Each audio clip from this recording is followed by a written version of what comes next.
Welcome to the Psychology of Upwork Proposals. Let's do a 60-second recap of what we've covered so far in the course. We've talked about how to think differently from the 99% of online freelancers who are working too hard for mediocre results. This includes the importance of seeking out high-quality clients who are more concerned with quality than price, and who have the potential to offer you repeat business, so you don't become a revolving door freelancer who's constantly hunting and pecking for new work. We've also talked about how to design your business to attract the type of high-quality clients that all freelancers want, but only a few know how to get again and again, by choosing a specialized niche and strategically positioning yourself to stand out from your competitors. And you've learned how to package all of this up into a profile that grabs attention, builds instant trust with clients, and ultimately brings you passive, high-quality leads via the hidden Upwork economy. Now it's time to write some proposals and start getting work from high-quality clients. This is where the rubber meets the road. The ability to write a winning proposal is one of the most important skills for you to master as an online freelancer.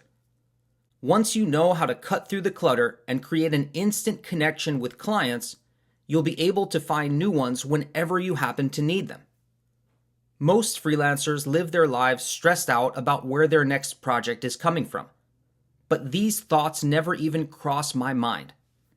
Whenever I need work, I just open up my laptop and start sending off high-quality proposals, knowing it's only a matter of time before I land a new client. How can I feel so confident about this? Simple. I've been working this way for years, with consistent, predictable results. And I've helped many others achieve similar success using my approaches.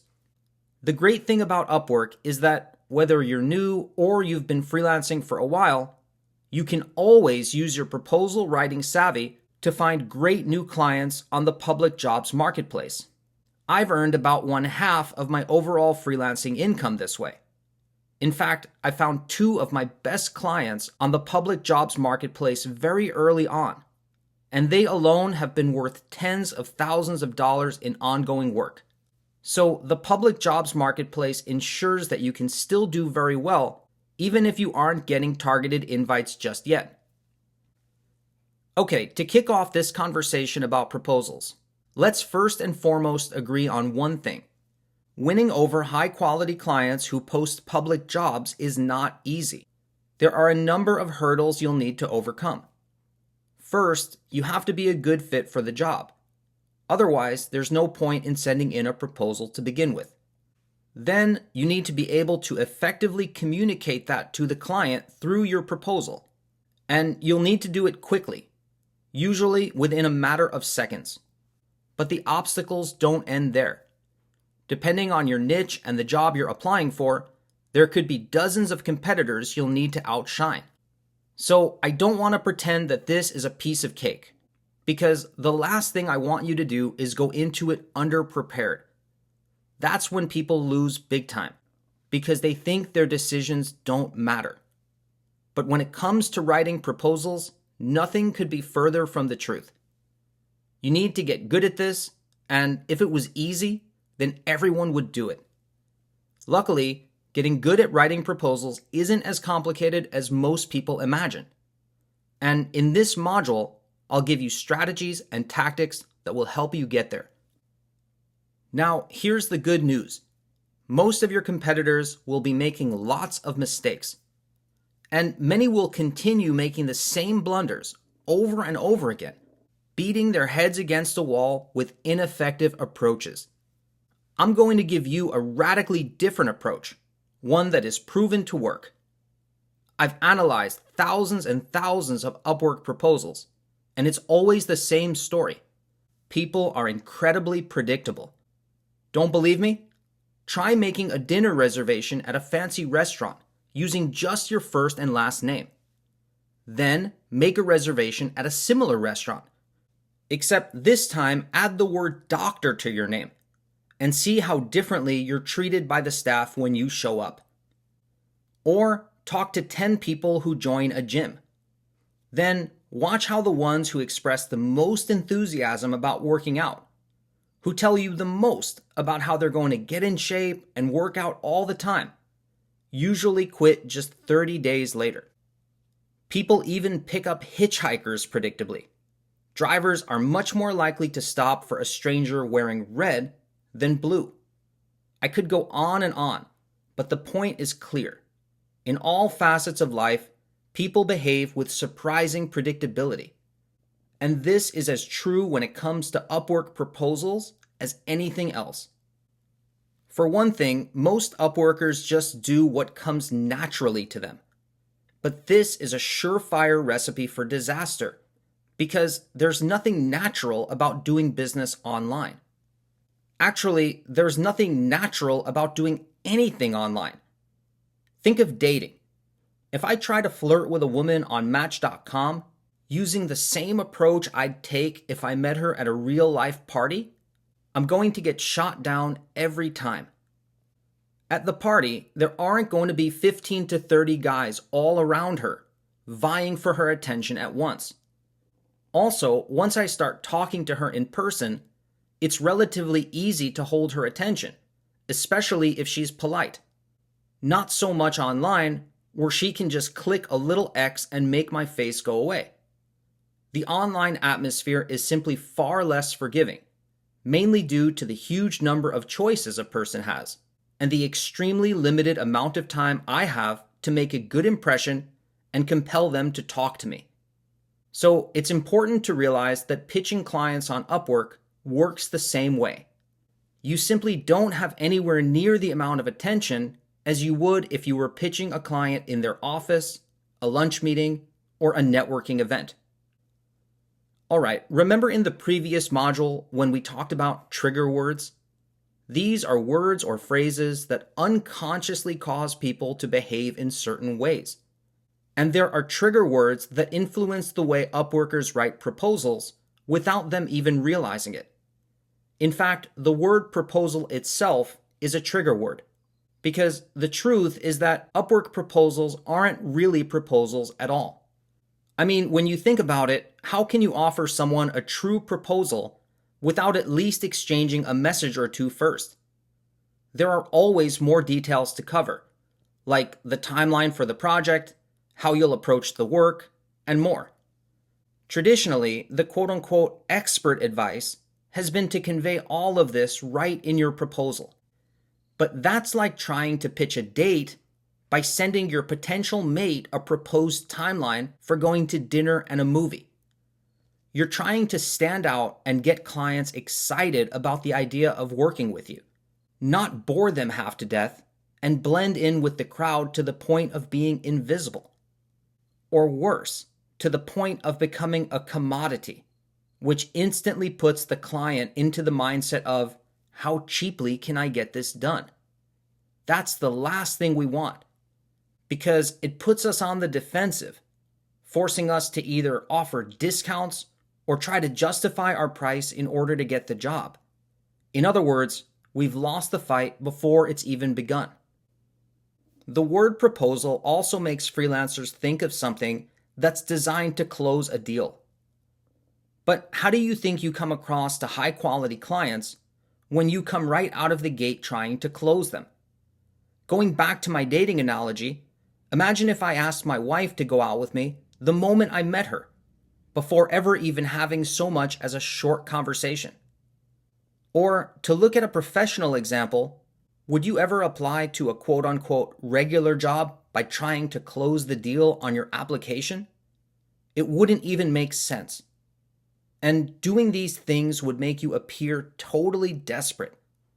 That's exactly how freelancers come across to high-quality clients when they greet them with a closer-style proposal. Think about it logically for a second.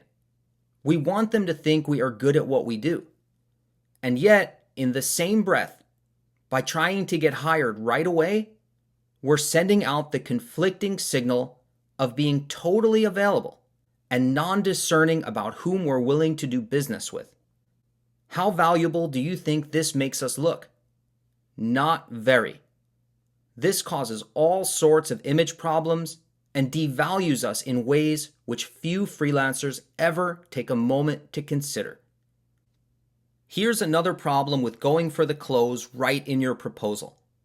Hiring is a big decision. If you put clients to that decision by essentially asking them, "Do you want to work with me?" what do you think is going to happen? They're going to balk. They hesitate. They freeze. No one wants to jump into that kind of a commitment. So by framing the conversation that way, what you're really doing is shooting yourself in the foot. In fact, this do you or don't you framing is such a powerful psychological driver, you don't even want to imply it to the client. For example, I would never end a proposal by saying something like, "When would you like to get started?" Or, "I look forward to working with you." Nor would I ever include a questionnaire with my proposal, as some freelancers do. These are precisely the type of subtle cues that put the client into the decision mentality, which is exactly what we want to avoid. This softer sell approach is similar to a sales principle that's widely used in the retail world. Think of the last time you walked into a successful clothing store, like Old Navy or The Gap. Did you notice that there's never any merchandise anywhere near the entrance? In big retail, this area is called the decompression zone, and the fact that it's empty is no accident. Retail experts know that customers will actually buy more if you give them some room to adjust to the store when they first enter. Smaller boutiques often aren't aware of this principle. They generally just want to put as much product out on the floor as possible, but they end up selling less as a result. Something similar happens in online freelancing. Too many freelancers bombard clients with a hard sell right up front. Smart clients respond to this pressure by putting up a mental wall. On the other hand, giving clients some space allows them to breathe, relax, and let their guard down.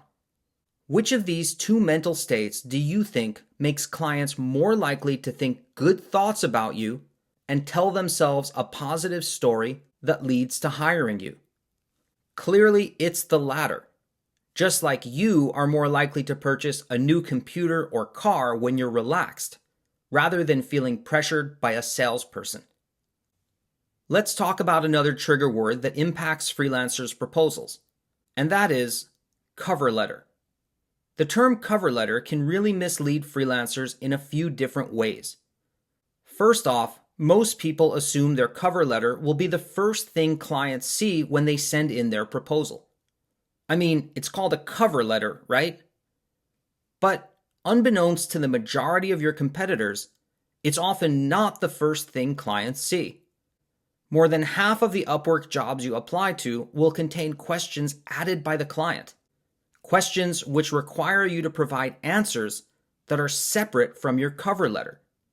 And the client will actually see these answers before they see your cover letter. Since most freelancers assume that their proposal will be led by their cover letter, most of them go ahead and pack it full of their best, most persuasive pitches. And they treat the questions as an afterthought, not putting as much effort into answering them in a way that will grab the client's attention. As a result, clients are usually bored to tears if and when they finally read the freelancer's cover letter. And they often won't even make it that far. Another issue with the term cover letter is that it makes freelancers think of something static, something reusable. It's astounding how many freelancers copy and paste the same canned cover letter to every single job they apply for, just like most job candidates do in real life. But this is a very weak strategy, since clients can easily sense it when they receive a generic proposal. And it's a big turnoff. Now, some short-sighted freelancers justify this by saying, well, my profile is generic, since all clients see the same message there, so what's the difference? Well, there's actually a big difference. It comes down to a client's expectations. When they look at our profile, they expect to see something static. Whereas in a proposal, clients know it's coming directly from us to them. So they expect something personal, something tailored to them, their job, and their individual needs. Remember that the client is hiring a total stranger to do important work. They want to choose someone who cares about their project, someone who's interested. And clients are human. They want to connect on a human level.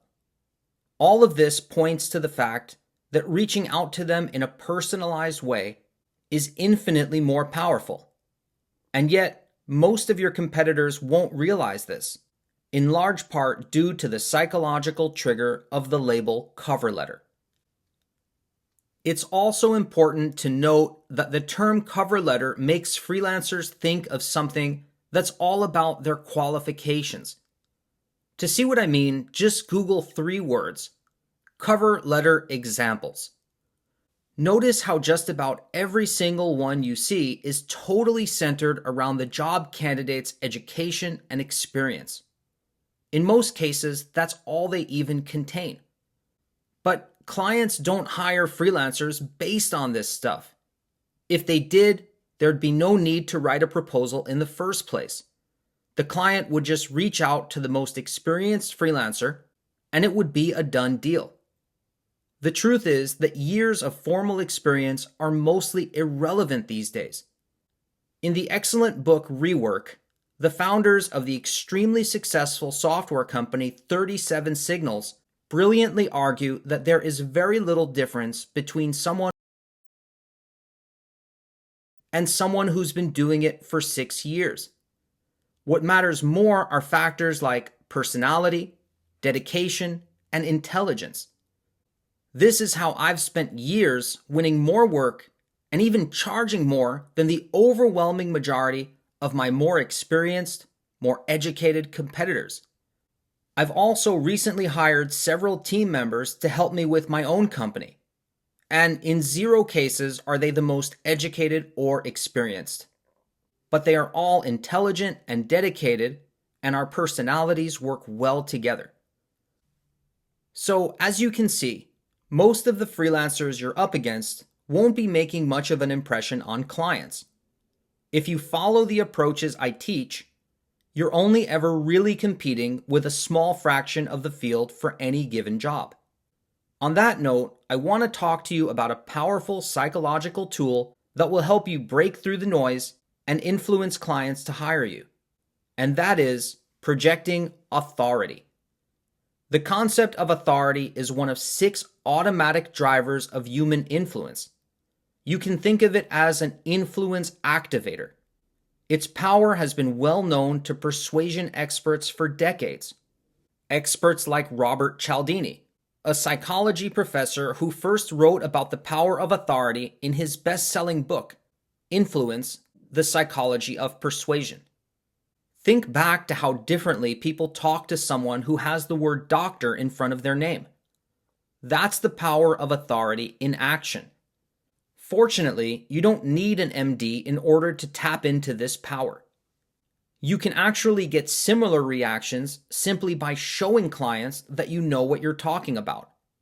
Unlike a resume, this is a proven way to make yourself more influential.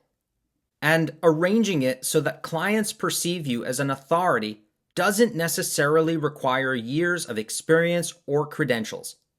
I'll give you examples that prove this shortly. Now, if you're brand new to freelancing, or you're looking to break into a new type of work, then you may not feel like much of an authority just yet. That's okay. If that's the case, then you'll want to watch my fast track lesson, because that contains an approach that will help you shortcut your way to projecting authority. But before you do that, I want to challenge your thinking. You may be more of an authority than you think, at least on something. We tend to take our own knowledge for granted. We underestimate it. We mistakenly think that lots of people know everything we do. But it's simply not the case.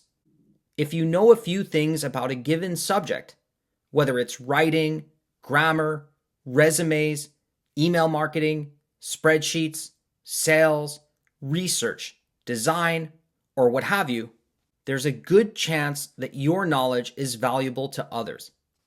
Take my virtual assistant, for example. I'm his first client. He's never been a VA before, but he's much better at keeping my business organized than I am. So he is an authority to me, and that's all that really matters. A brand new personal trainer doesn't need to be a genius to help clients burn some fat and build some muscle. These are just some things to keep in mind to make sure you don't inadvertently sell yourself short. It's also important to remember that the competition on Upwork isn't always very strong in quality, even if they seem strong in quantity.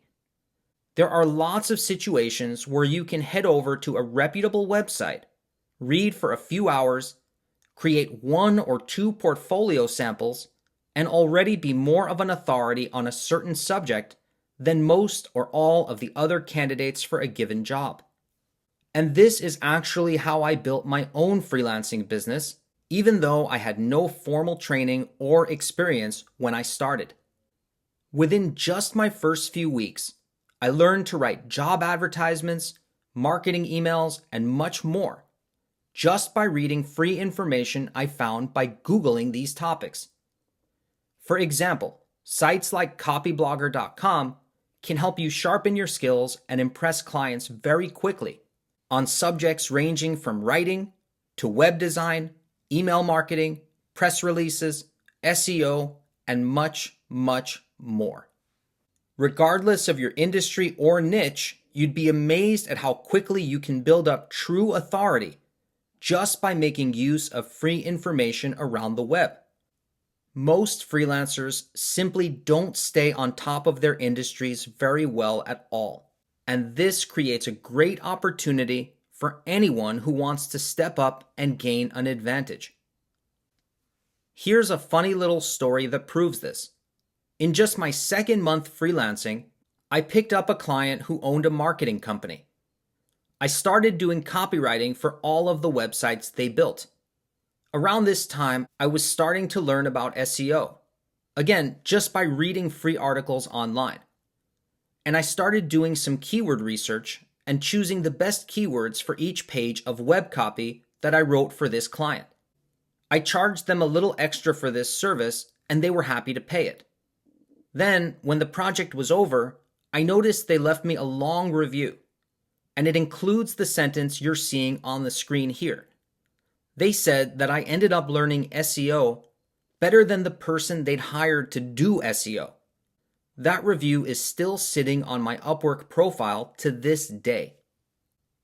By the way, I'm not the only person who thinks this way. Billionaire entrepreneur Mark Cuban says that despite a minimal background in computers, he was outperforming so-called experts in the field because he put in the time and effort to learn about his industry through reading. Here's a quote I picked up from Business Insider. Cuban says, "I remember going into customer meetings or talking to people in the industry and tossing out tidbits about software or hardware. All things I had read. I expected the ongoing response of, 'Oh yeah, I read that too in such and such.' That's not what happened. They hadn't read it then, and they still haven't started reading it." Now, if you already do have some experience under your belt, especially if you're in a creative field like writing or graphic design, then one very quick way to convey your authority to potential clients is simply through samples of your work. But one of the keys to this is crafting the right proposal to go with it. And this is something that most freelancers get totally wrong. By the way, even if you aren't in a creative field, you can still achieve this same effect. For example, if you're an accountant, you could send prospective clients an eye-catching case study of how you saved a previous client a bunch of money. This gives you instant credibility, especially when you consider that most of your competitors will not be doing this. so you can really stand out. If you don't have any portfolio samples at all, don't worry. My fast track lesson will show you how to get around this using what I call my crystal ball technique.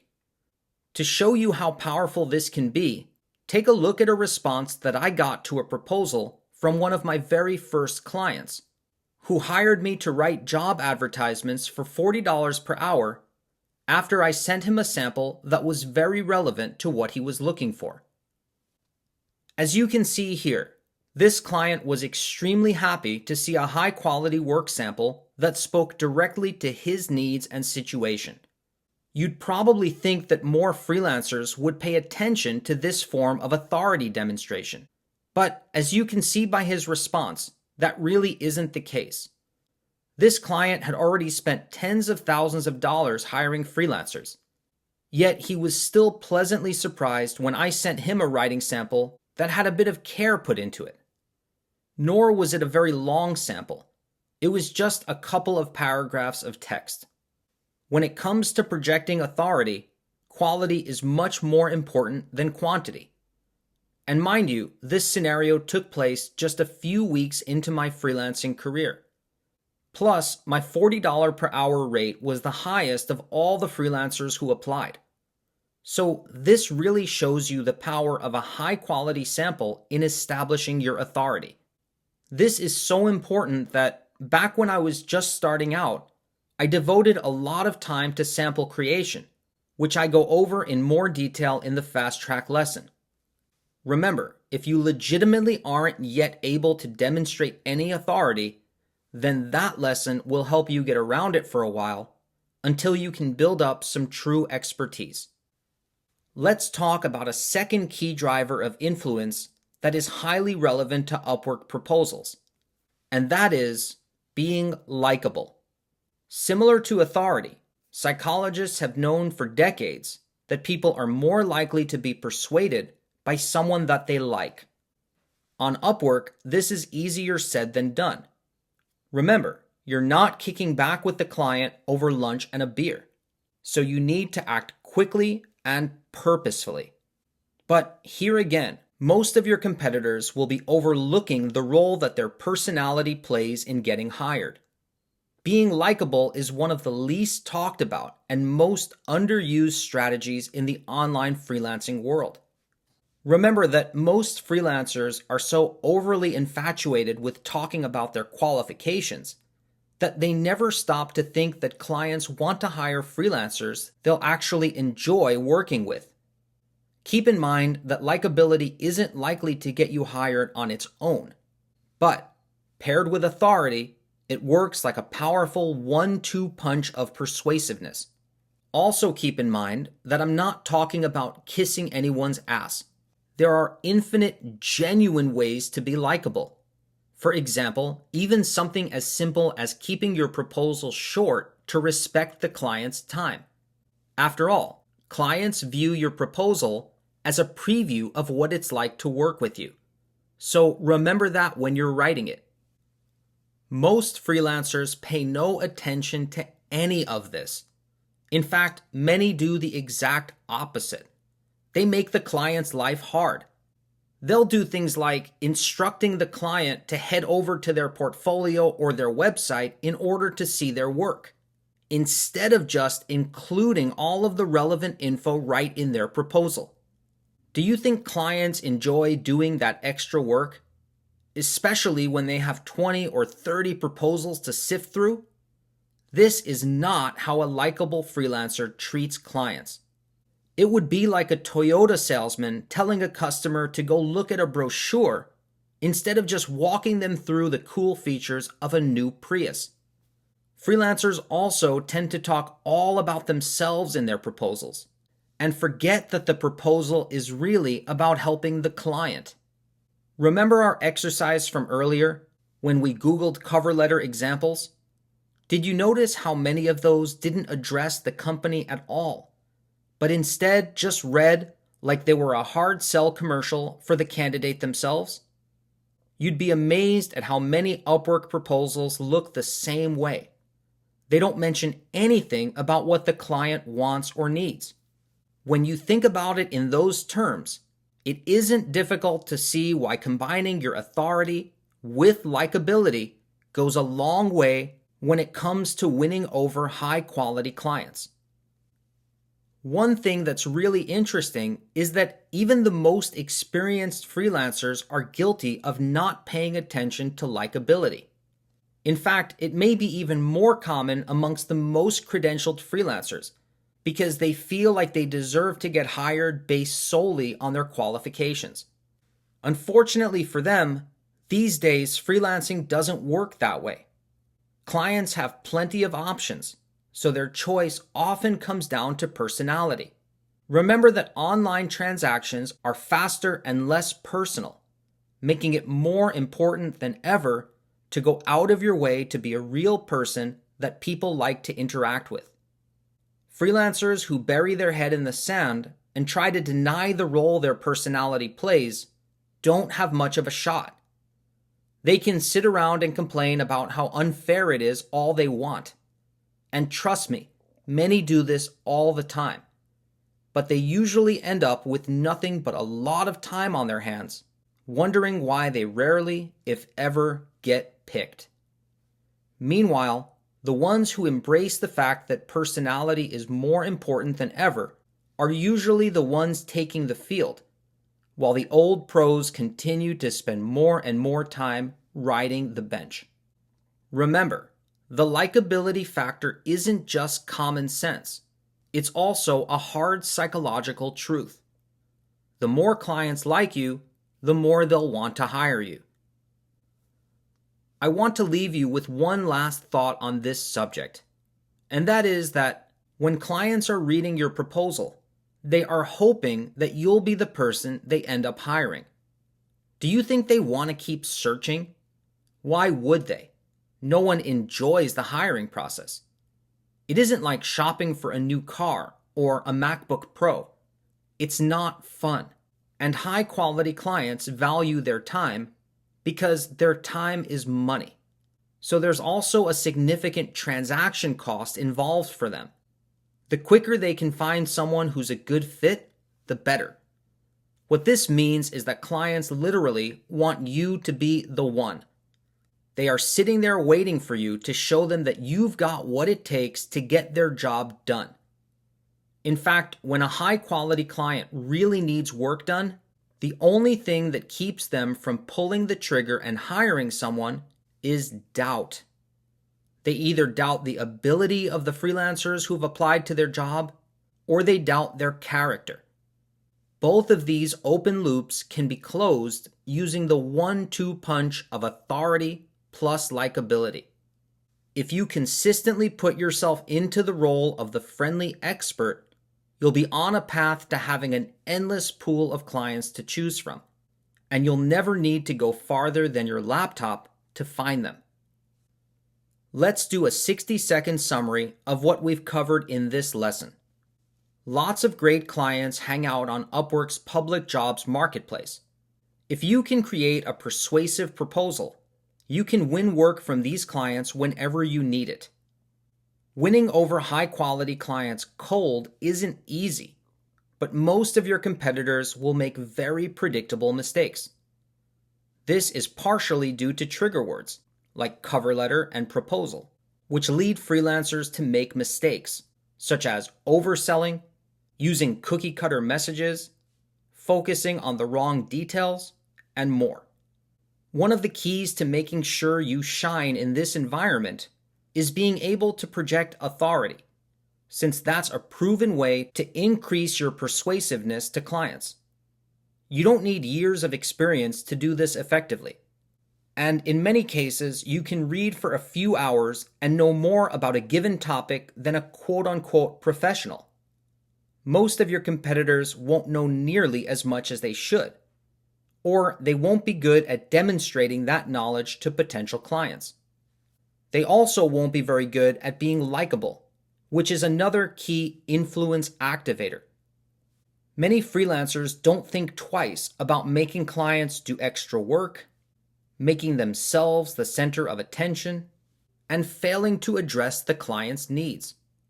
This leaves clients full of doubt, and more ready than ever to be influenced by your 1-2 punch of authority plus likability. Okay, here are the action steps for this lesson. First, I want you to become an Upwork client.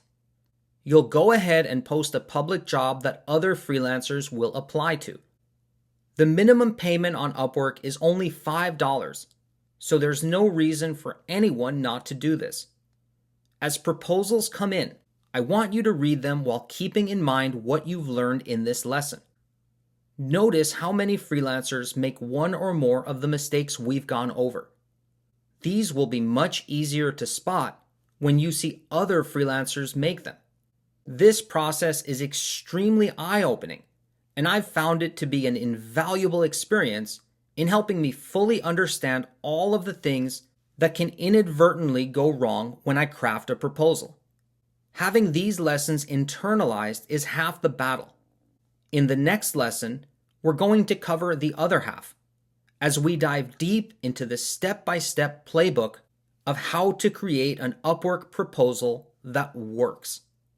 Thank you for watching, and I'll see you in the next lesson.